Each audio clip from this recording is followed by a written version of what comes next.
I think what we're seeing right now is a simultaneous expression of frustration with the status quo.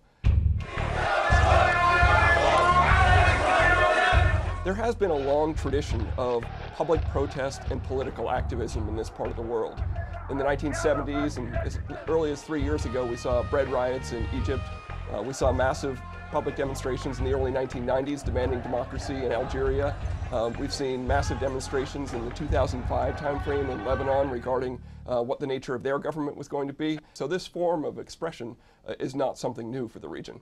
I would not characterize this as contagion or the domino effect, but I would say there is a strong degree of inspiration regarding a particularly successful tactic. In this case, the large-scale rapid organization of peaceful protests. In Egypt, in Yemen, it's about purging the regime from control, that is, getting rid of the old guard. In Bahrain, they're asking for something different through these public protests. First, it was about getting rid of the prime minister, and it seems to have evolved over time to calling for constitutional reform. So it's a common tactic that the people are inspired by what works and what's effective at getting the government's attention, but they're really asking for different kinds of things from their governments.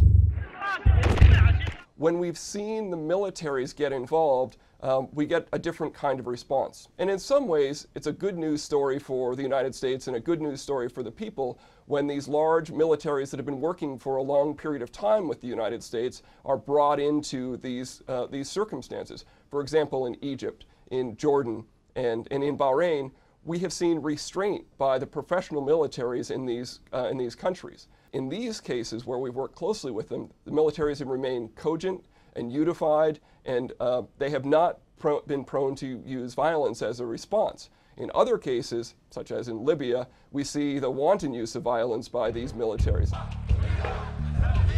The degree to which these protests are about democracy and about bringing democracy to their country, I would say varies. All of the protesters are frustrated with the nature of their regimes and the decisions they've been making.